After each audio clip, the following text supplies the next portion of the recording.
Hi friends, welcome to our channel. మనము good food లోపల బాటి లిట్టీలనే అంగరొల్లెలు గురించి తెలుసుకుందాం ఫ్రెండ్స్. అయితే తినరా మై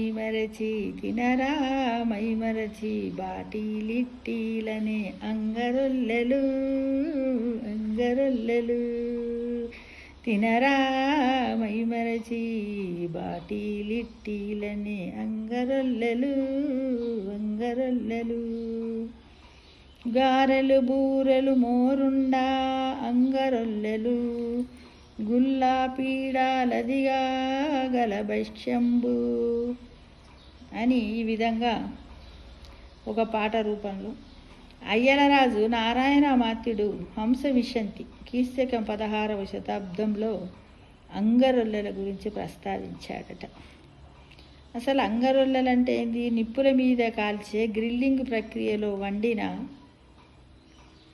వండిన ఆహారాన్ని అంగరొల్లెలు అంటారట ఫ్రెండ్స్. అంగ అంటే అంగలార్చు అంటే కుతకుతలాడడం, తపించటం అనే అర్థంలో మూల ద్రావిడ భాష కనిపిస్తుందట ఫ్రెండ్స్. ఈ విధంగా అయితే ఇది ఏంటిది మరి, ఎలా చేస్తారు? అంగరొల్లెలో అంటే మృదువైనదని నానిన బియ్యం రవ్వను మినప్పిండితో కలిపి ఓ ఇత్తడి కళాయిలో వేసి పైన మూత పెట్టి ఆ మూత మీద నిప్పులు పోసి గ్రిల్లి చేస్తే అడుగు నుండి పైకి కూడా అడుగు నుండి మళ్ళీ పైనుండి కాలి కమ్మని దిబ్బరొట్టె తయారవుతుందట. చుట్టూ కాలి మందంగా ఉన్న పొర లోపల మృదువుగా ఉడికిన రవ్వ పిండి ఉంటాయి కాబట్టి అంగరొల్లె అని పేరు దీనికి సార్థకమైందట ఫ్రెండ్స్. దీన్ని గోధుమ పిండితో కూడా చేసుకోవచ్చు. ఇక చిన్నగా కూడా చేసుకోవచ్చు, చిన్నగా బంతిల్లాగా చేసుకొని కూడా చేయొచ్చు. ఇది తింటే చాలా బాగుంటుంది. దీంట్లో ఏం ఆయిల్ ఉండదు, ఏది ఉండదు కాబట్టి ఫ్యాట్స్ ఉండవు, ఓన్లీ కార్బోహైడ్రేట్సే ఉంటుంది కాబట్టి శక్తి మనకు లభిస్తుంది ఫ్రెండ్స్. ఇంకా బాడీ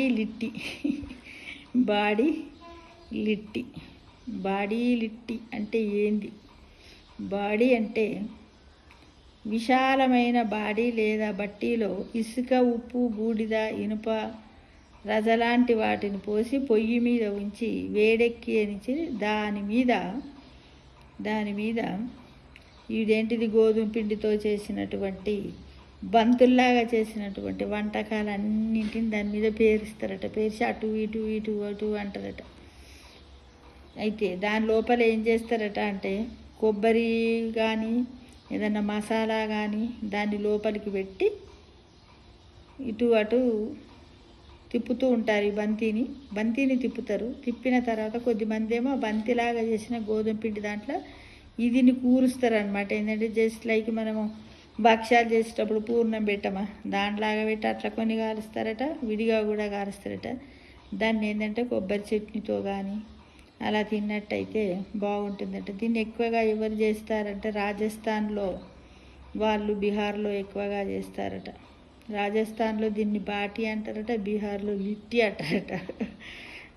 బాటి చోకా లేదా లిట్టి చోకా అని అంటారట. ఈ విధంగా గుత్తొంకాయలు కూడా అలానే గుత్తొంకాయలు తీసుకొని మనం మసాలా కూర వేస్తాం కదా, మసాలా పెట్టి వీళ్ళు కూడా ఏంటంటే దాంట్లో మసాలాను పెట్టి అది గ్రిల్ పైన అది పెట్టేసి గ్రిల్ మీద కాలుస్తారట.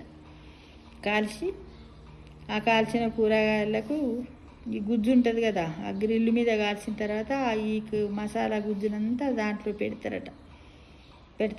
కాబట్టి ఏవంటే ఆలు, వంకాయ, టమాటా ఈ మూడు కూడా మనకు బాటనీలో సోలనేసి కుటుంబానికి చెందినవే కాబట్టి ఈ మూడింటిని కలిపి వండితే కూడా హానికరమని కూడా శాస్త్రవేత్తలు చెబుతున్నారు. ఏంటంటే విడివిడిగా తినాలి, మూడు ఒక దగ్గర కలిపోతుంది. కానీ మనం చాలా మట్టుకు కలుపుతాం కదా కూరలు వండినప్పుడు కూడా.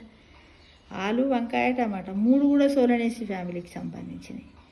కానీ అలా కూడా తినవద్దని కూడా చెప్తూ ఉన్నారు. అయితే అరటికాయ ఇలాంటి కూరగాయల కలయికతో కూడా చోకా అనే బజ్జీలను కూడా చేసుకుంటే ఆరోగ్యానికి మంచిదని చాలామంది చెబుతున్నారు. కాబట్టి ఇవన్నీ ఏంటంటే నూనె లేకుండా అదే అగ్గి అంటే బొగ్గుల మీద గ్రిల్లు పైన చేసుకునే వంటలు అన్నమాట. ఇవి మన ఆరోగ్యానికి ఎంతో మంచివి అని చెబుతున్నారు. కాకపోతే మనము ఆలుగడ్డ టమాటా వండుతాం, ఆలుగడ్డ వంకాయ టమాటా వండుతాం, కానీ వండొద్దని చెప్తున్నారు. నేను ఒక సేకరించిన దాంట్లో ఉంది. ఏమంటున్నారంటే ఆ 3 కూడా సోలనేసి ఫ్యామిలీకి సంబంధించినట. కాబట్టి ఈ 3ంటిని కలిపి వండితే కొంతవరకు హాని కలుగుతుంది అని శాస్త్రవేత్తలు చెబుతున్నారు. ఒకసారి వండేటప్పుడు ఆలోచించండి, ఏదన్నా ఒకటి వేయకుండా వండండి. ఆలు టమాటా వండుతాం, వంకాయ టమాటా వండండి, కానీ 3ంటిని ఒక దగ్గర వేసి వండకండి ఫ్రెండ్స్. ఈ విధంగా బాటి లిట్టి దాని గురించి మనం ఈరోజు మన గుడ్ ఫుడ్ లోపల తెలుసుకున్నాం. కాబట్టి ఇది ఏంటంటే just like without oil food అనమాట. తింటే ఆరోగ్యానికి చాలా మంచిదే కదా. ఏదో కొంచెం వెరైటీగా ఉంటుంది, స్నాక్స్ టైప్లో తినొచ్చు దీన్ని అని నేను అనుకుంటున్నాను. మీరు కూడా ఇలా సేకరించండి ఫ్రెండ్స్. నాకు కూడా తెలియని చాలా చెప్పాలని నేను నుంచి ఆశిస్తున్నాను. Thank you.